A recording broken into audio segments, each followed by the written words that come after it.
Hello दोस्तों, welcome to the YouTube channel of Ridge Academy. और देखिए, आज जो हम ऐसे का टॉपिक कर रहे हैं काफ़ी इंपॉर्टेंट टॉपिक है। अभी रिसेंटली बहुत बार न्यूज़ में आता ही रहा है अफ़गान इशू। अफ़गान इशू इसलिए इंपॉर्टेंट, करंट में यूएस ने डिक्लेयर कर दिया है कि वो छोड़ के जा रहे हैं अफ़गानिस्तान को फाइनली।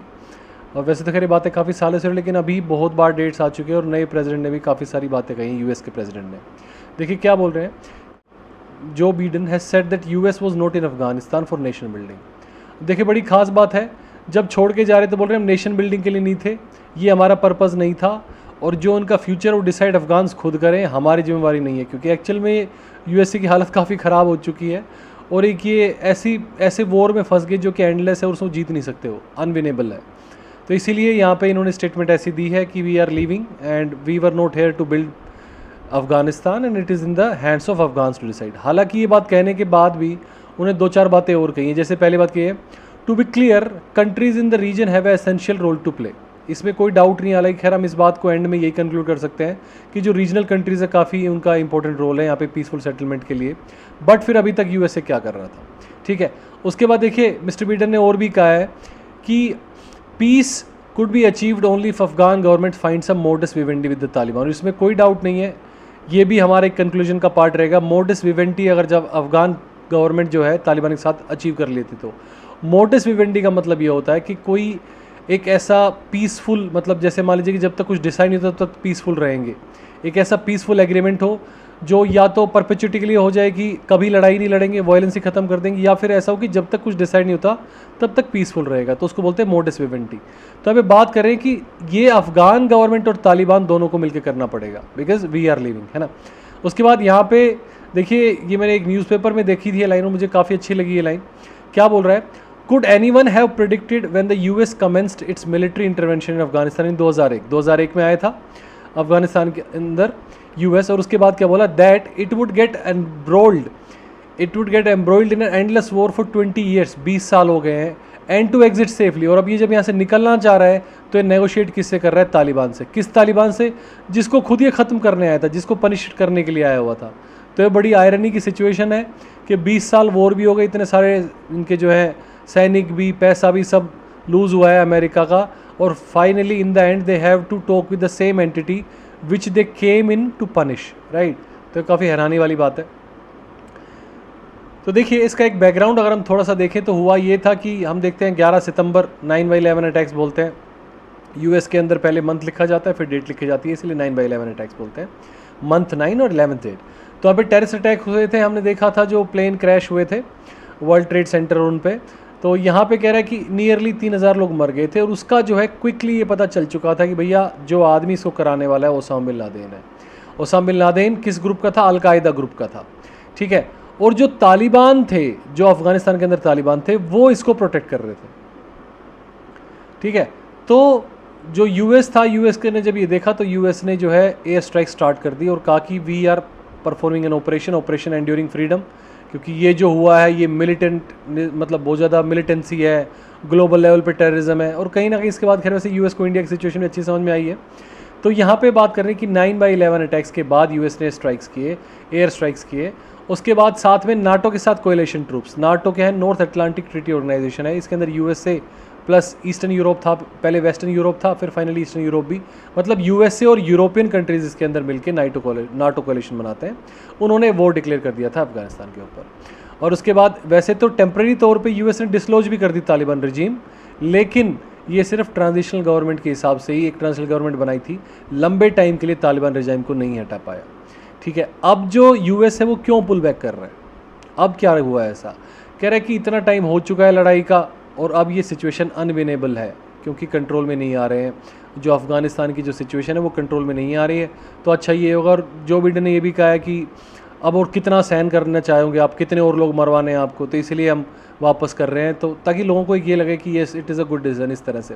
तो कह रहे हैं कि अब हम और ज़्यादा इसको लोगों को वहाँ नहीं भेज सकते और ज़्यादा हम वहाँ खर्चा नहीं कर सकते, तो फाइनली वी आर विड्रॉइंग, है ना। चाहे बेशक अनविनेबल है, कोई बात नहीं, हम नहीं जीत पाए, it's okay, we are withdrawing, right. उसके बाद कह रहा है कि यूएस ने एक रिप्रेजेंटेटिव भेजा था, first ever meeting with Taliban and Afghan government की थी 2015 में, पाकिस्तान के अंदर मुरी के अंदर ये एक बातचीत करने के लिए डिसाइड हुआ था। एक रिप्रेजेंटेटिव अपना भेजा, एक तालिबान का या अफगान गवर्नमेंट का है, पाकिस्तान के अंदर आया, लेकिन ये जो टॉक्स थी ये फेल हो गई। उसके बाद नेक्स्ट टाइप दोहा टॉक, दोहा टॉक के अंदर क्या हुआ था कि दोहा टॉक के अंदर यूएस का स्पेशल एनवॉय फॉर अफगानिस्तान था और इसने डायरेक्टली नेगोशिएट किया था तालिबान के साथ। एक्चुअली जो तालिबान थे उन्होंने ये कह दिया था कि हम किसी के थ्रू बातचीत नहीं करेंगे, हम यूएस से सीधी बातचीत करेंगे। जो अफगान गवर्नमेंट है उसको हम सही नहीं मानते, लेजिटिमेट नहीं मानते, इसलिए हम उसके थ्रू या उसकी प्रेजेंस में बात नहीं करेंगे। तो दोहा टॉक स्टार्ट होने से पहले ही यूएस से ऐसा कहा गया और यूएस ने मान भी लिया। इसने कहा ठीक है, अगर आप लोग रिकॉग्नाइज नहीं करते काबुल गवर्नमेंट को तो कोई बात नहीं, यूएस तालिबान से डायरेक्ट बात कर लेगा। और यूएस ने तालिबान से डायरेक्ट बात कर ली, यहाँ पे कट ऑफ कर दिया अफगान गवर्नमेंट को। और उसके बाद कुछ टर्म्स एंड एग्रीमेंट्स जो हुई थी यूएस एंड तालिबान की, वो अभी हम डिस्कस करते हैं। तो देखिए इसके अंदर क्या आया था, इसके अंदर 4 एस्पेक्ट की डीलिंग हुई थी। एक वायलेंस के ऊपर हुआ था कि वायलेंस नहीं करोगे आप, फॉरेन ट्रूप्स के साथ बिल्कुल परेशान नहीं करोगे। एक पीस टॉक के बारे में बात होगी, और use of Afghan soil bye terrorist group को आप और किसी ग्रुप्स को नहीं अलाउ करोगे, जैसे आई इस्लामिक स्टेट है, अलकायदा है, इनको आप सपोर्ट नहीं करोगे। देखिए कहीं ना कहीं ऐसा माना जाता रहा है कि जो तालिबान है, जो अफ़गानिस्तान के अंदर तालिबान है, वो हर जो भी टेररिस्ट ग्रुप्स हैं वर्ल्ड के, उनको पनाह दे रहा है भारी। तो इसमें यही कह रहा है कि जैसे मेजर आप अलकायदा और इस्लामिक स्टेट को आप सपोर्ट नहीं करोगे, ये बातें हुई थी। लेकिन यूएस ने इसके एग्रीमेंट में ये किया कि ठीक है, हम ये एग्रीमेंट करते हैं, अगर आप ये सब मान लेते हो तो we will withdraw our troops, American troops हम विड्रॉ कर लेंगे 1 मई को। फिर उसके बाद ये डेडलाइन जो है, जो डेडलाइन है 11 सितंबर पुश हुई, ये एक्चुअली चेंज होती रहती है। अभी जो बिडेन ने 31 अगस्त कहा है, कभी 1 मई रही है, थोड़ा बहुत चेंज होती है, तो इसकी चिंता नहीं करनी है आपको। हो सकता है आपको इतने डेट अलग अलग मिले, है ना। उसके बाद देखिए तालिबान ने ये कहा कि ठीक है, अगर ये सब होगा तो विल रिड्यूस वायलेंस, है ना। इन चीज़ों के अंदर ही कह रहा है वायलेंस कम कर देंगे हम, इंट्रा अफगान पीस टॉक्स के लिए भी बात सारी सही है, और हम सारी टाइज जो है फॉरेन टेररिस्ट ग्रुप से उससे कैंसिल कर देंगे।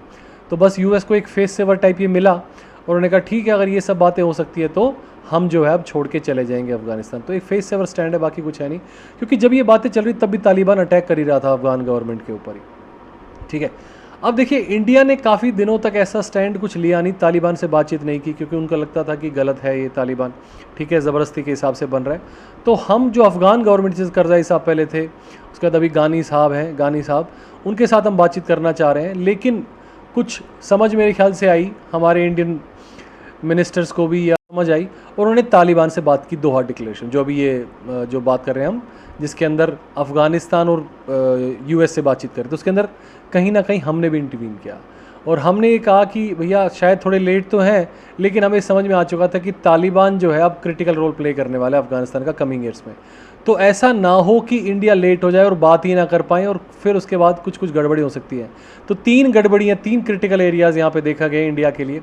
पहला तो देखो, हमने बहुत बार इन्वेस्ट कर रखा है, हम वहाँ पे डैम्स बना रहे हैं, उनका हम जो है पार्लियामेंट डेवलप करके दे रहे थे, तो वो सारी बातें उसके अंदर बहुत बारी जो है बिलियंस ऑफ रुपीज़ हमने लगाए हैं। दूसरा, हमें ये डर था कि कहीं तालिबान पाकिस्तान का पौन ना बन जाए, कहीं पाकिस्तान की मनमर्जी के हिसाब से चलने लग जाए।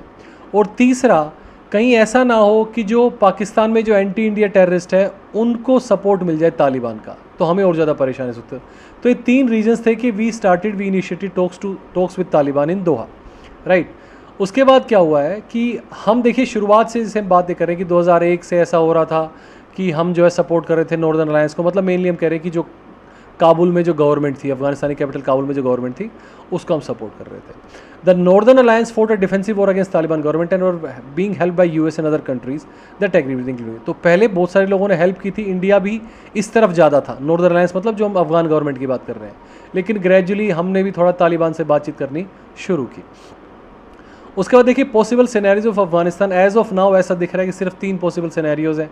एक ये हो सकता है, जैसे अभी हो ही रहा है ग्रेजुअली, यूएस के रिट्रीट करने की बात होते होते ही ऐसा हो गया कि तालिबान जो है वो मोर देन 50% अफगानिस्तान पे ऐसा बोल रहे हैं वी हैव कवर्ड। और मेजर ऐसा हो रहा है कि मेजर जो सिटीज़ हैं उन पे फिर भी हो सकता है कि जो काबुल की गवर्नमेंट, जो अफगानिस्तान गवर्नमेंट है वो रहे, लेकिन अभी कंट्री साइड तक तालिबान पहुंच चुका है। तो एक तो यही हो सकता है। दूसरा ये हो सकता है कि पीस टॉक्स हो जाए, ठीक है, कि ऐसी बात हो जाए कि काबुल की जो गवर्नमेंट है, जो घानी साहब हैं, और जो तालिबान, उनके बीच में कुछ पीस टॉक्स हो जाए, तो तालिबान का रोल यहाँ भी रहेगा। और तीसरा कह रहे हैं कि ग्रेजुअली ऐसा भी हो सकता है कि तालिबान जो है गवर्नमेंट को ओवरथ्रो ही कर दे, घानी साहब की गवर्नमेंट को, तो तब भी तालिबान का रोल रहेगा। तो तीनों में तालिबान का रोल है। तो it was somehow a good decision कि हमने बातचीत करनी शुरू की। अब देखिए कंक्लूजन की बात करें तो यूएस ने जब ये बातचीत शुरू की तो थोड़ा सा इसमें विन दिखा रहे हैं तालिबान की, कि जब ये टॉक्स होने लगी तो तालिबान लोगों ने ये कहा कि ठीक है, हम आपसे टॉक्स यूएस के साथ हम जो है पीस प्रोसेस और वो सब कंटिन्यू करेंगे, बट यूएस बोले अफ़गान गवर्नमेंट को कि हमारे जो हज़ारों तालिबानी जो भाई हैं जिनको प्रिजनर बना के रखा है वो आज़ाद करे जाएं। और ख़ास बात ये थी कि यूएस ने ऐसा कहा, यूएस ने अफ़गान गवर्नमेंट को बोला और वो तालिबान प्रिजनर्स आज़ाद किए गए। ठीक है, ये प्री कंडीशन थी इंटर अफ़गान टॉक्स के लिए। उसके बाद दूसरी बात ये कही गई कि हम जो है अभी इन्होंने ऐसा कर दिया कि जो फॉरेन जो ट्रूप्स थे उनको डिस्टर्ब नहीं कर रहे थे, लेकिन उस सारे टाइम पे they continued attack on Afghanistan. Afghan government के हिसाब से कह रहे हैं अगेंस्ट फॉरेन ट्रूप्स तो हॉस्टिलिटीज़ कम कर दी, लेकिन बाकी सब सेम चल रहा है। ठीक है, और उसके बाद यहाँ पे कह रहा है कि जो टॉक्स हुई तालिबान और अफगान गवर्नमेंट की वो कभी कोई ब्रेक थ्रू पे नहीं आई है ना, जो दोहा गवर्नमेंट के अंदर फिर बाद में बातचीत करने के लिए कहा गया ना इंटर अफगान टॉक्स के लिए, उसमें कह रहे हैं कोई सोल्यूशन नहीं निकला। इनफैक्ट ये कंटिन्यू रखा इन्होंने अटैक, है ना। और काबुल जो है मतलब अफगान गवर्नमेंट जो बोल रही है कि पाकिस्तान गवर्नमेंट जो है वो सपोर्ट कर रही है तालिबान को, क्योंकि वहाँ से इंसर्जेंट्स आते रहते हैं, तो ये पाकिस्तान ठीक नहीं कर रही, पाकिस्तान को स्टेप्स लेने चाहिए। इनफैक्ट मैं इंटरव्यू देख रहा था एक प्रेसिडेंट घानी जी का, उनमें यही कह रहे थे वो कि पाकिस्तान जो है वो सपोर्ट कर रहा है भारी, और this is not expected, Imran Khan साहब सही नहीं कर रहे हैं। तो फिर लेकिन उन्होंने एंड में ये भी कहा प्रेसिडेंट घानी जी ने कि ऐसा नहीं है कि हम टॉक्स बिल्कुल बंद कर देंगे, we will keep having talks, है ना, इनिशिएट टॉक्स करते रहेंगे पाकिस्तान के साथ। फिर जब इंडिया के बारे में डिस्कस किया तो उन्होंने ये भी कहा कि इंडिया तो काफ़ी अच्छा दोस्त रहा है, कभी परेशान नहीं करता है, पुराने टाइम से अभी भी अच्छी इन्वेस्टमेंट कर रहा है, अफगानिस्तान को डेवलप करने में हेल्प कर रहा है, तो India has been very good. तो कहीं ना कहीं हम ये कह सकते हैं कि हमने तालिबान से भी टॉक की, वो भी ठीक रहा, और अफगानिस्तान की जो गवर्नमेंट है वो भी कहीं ना कहीं we are in good books. तो दोनों तरह से ठीक ही रहा, अच्छा ही रहा, डिस्कशन हुआ। उसके बाद देखिए यहाँ पे कह रहे हैं कि हिस्ट्री ये बताती है कि अफगानिस्तान के अंदर सिर्फ विनर्स और लूज़र रहते हैं, कोई लास्टिंग कॉम्प्रोमाइज़ नहीं रहते, कुछ साल चलेगा फिर दोबारा प्रॉब्लम हो ही सकती है, ये बड़ी चैलेंज वाली बात है। तो अगर इसका वे फॉरवर्ड सोचते हैं तो क्या वे फॉरवर्ड हो सकता है? देखिए एक बात बिडेन का जो स्टेटमेंट थी जो बिडेन साहब की, वो सही है कि it is only through regional peace that Afghanistan can think of reconstruction. Regional peace चाहिए, मतलब जो रीजनल एरियाज़ हैं India, Pakistan, maybe China, they have to play a good role in this, right. उसके बाद कह रहा है कि Afghanistan needs some regulation of sake of justice for all, Afghanistan needs foreign investment, क्योंकि देखिए किसी भी देश को अगर डेवलप होना है, मतलब देखिए क्राइसिस से भी चल रहा है, तो कहीं ना कहीं इन्वेस्टमेंट चाहिएगी, बाहर से लोगों का सपोर्ट चाहिएगा। पर परेशानी ये रहती है अंडर डेवलप्ड कंट्रीज़ की, जो इन्वेस्टमेंट आती है वो जो लोग इन्वेस्ट करने आते हैं वो अपने भले के लिए आते हैं, देश के भले के लिए नहीं आते हैं, तो ये सबसे बड़ी प्रॉब्लम है। इसीलिए कुछ ऐसा होना चाहिए कि दोनों का ही फ़ायदा हो सके, सिर्फ इन्वेस्टर का नहीं, दोनों का फ़ायदा हो सके। ये बात हम किसी भी देश जो अंडर डेवलप्ड है उसके डेवलपमेंट के अंदर बात बोल सकते हैं। क्या बोलते हैं कि एफडीआई लाइए, तो एफडीआई लाएंगे तो जो इन्वेस्टर है वो अपना फ़ायदा सोचेंगे। तो कहीं ना कहीं कुछ ऐसा सिस्टम बनाना चाहिए कि दोनों का फ़ायदा हो सके, सिर्फ इन्वेस्टर का फ़ायदा ना हो। उसके बाद नेक्स्ट हम बात कर रहे हैं कि अगर आपको इकोनॉमी बूस्ट करनी है तो हमें जो है इन्वेस्टमेंट पे सीख करनी पड़ेगी, और दूसरा एजुकेट करना पड़ेगा, ट्रेन करना पड़ेगा लेबर फोर्स को, है ना, क्योंकि कहीं ना कहीं हम देख रहे हैं कि जो अफगानिस्तान में जो छोटे छोटे बच्चे हैं उनका भी सब ये टेररिज्म और उससे रिलेशन ज़्यादा है, तालिबानी रजीम के अंदर उनको सिखाया जा रहा है, लड़ाई गोलियां बंदूक ईजाद दी जा रही बचपन में भी, तो कहीं ना कहीं एजुकेशन की लैकिंग है। रियल जो जिससे फोर्स जो लेबर फोर्स है वो रियल काम है सच नहीं कर रही है, जो ग्राउंड लेवल पे पीस की तरह हो सकता है, सब फाइटिंग में ही ज़्यादा है उधर, है ना, लड़ाई झगड़े में ज़्यादा विश्वास कर रहे हैं। ठीक है, तो उसके बाद देखिए अब एक बात समझनी पड़ेगी कि तालिबान जो है उसको हटाना अब सॉल्यूशन शायद नहीं है, गवर्नमेंट को समझना पड़ेगा, अफगानी गवर्नमेंट को, और तालिबान को भी समझना पड़ेगा कि कंटिन्यू कन्फ्लिक्ट्स से कोई काम बनने वाला नहीं है, कोई निचोड़ इससे आएगा नहीं, है ना। तो कहीं ना कहीं, और साथ में ये भी कहते हैं कि before the US invasion neither except, जो बिफोर यूएस इन्वेजन वाली सिचुएशन जिसमें तालिबान जो ज़्यादा डोमिनेट कर रहा था, अब वो पॉसिबल नहीं है, क्योंकि अब लोग भी जाग चुके हैं। तो कहीं ना कहीं सिविल वॉर का ही पूरा खतरा, अगर तालिबान जीत भी जाता है अफगान गवर्नमेंट से, तो लोग जो है सिविल वॉर भारी करने वाले हैं, क्योंकि ये एक्चुअल में पॉसिबिलिटी नहीं कि अब तालिबान फिर से वहाँ पर ऐसे ही रह पाए जैसा प्री इन्वेजन था। ठीक है, अब अगर मैं इसको सम अप करूँ तो देखिए 3-4 बातें हम बोल सकते हैं। पहला, एक तो कंटिन्यूशन ऑफ पीस टॉक्स चाहिए, उसके बाद इंटरिम सेटअप कुछ होना चाहिए, कुछ ना कुछ एज ऑफ नाउ पीस के लिए। फिर उसके बाद फ्लेक्सिबिलिटी चाहिए दोनों की ही साइड से, अफगान गवर्नमेंट की साइड से भी और तालिबान की तरफ से भी। और नेक्स्ट बोल रहा है acknowledging the civil and political rights, ये बहुत ज़रूरी है, लोगों के सिविल और पॉलिटिकल राइट्स को एक्नॉलेज करना पड़ेगा, क्योंकि कहीं ना कहीं लोगों के राइट्स जो है बड़े भारी कर्टेल्ड है, सिर्फ झगड़े ही होते रहते हैं, बड़ा भारी इशू है, तो इसीलिए ये एक्नॉलेज करना पड़ेगा। तो देखिए, अगर इसको एक लाइन में निचोड़ में कहा जाए तो हम ये बोल सकते हैं कि to achieve stability, effective governance and prosperity, Afghanistan needs to reform its political institutions. Political institution मतलब यही जो पंगा चल रहा है उसका कुछ सोल्यूशन ढूंढना पड़ेगा। दो ये काफ़ी ज़्यादा टॉल ऑर्डर है, लंबी बातें हैं, लेकिन ऐसा नहीं है कि संभव नहीं है। It is not impossible. So ये स्ट्राइव करना ही पड़ेगा, और ये पॉइंट्स इनके ऊपर अगर स्ट्रेस रख के करेंगे तो शायद एक सॉल्यूशन बन पाए और हमारे पड़ोसी देश के अंदर एक पीस प्रिवेल कर पाए। तो चलिए गाइज, आज के लिए इतना ही रखते हैं। Thank you, have a nice day.